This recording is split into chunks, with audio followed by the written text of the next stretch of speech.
Alright guys, this is just part 3 of the headlamp assembly replacements on the Chrysler 2300M. The driving lights are good, still on after the reinstall. Of course, I gotta make sure I level them out. It's a little darker.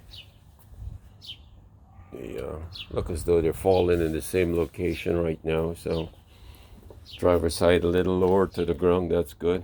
But yeah, I think this looks a whole lot better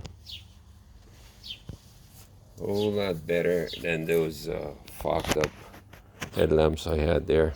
As I said, I'd already redone them one time, clear coated them, but that's it, all good. Hope this helps somebody. This is part 3. Not much to talk about here. You guys can figure it out. Over and out. Peace.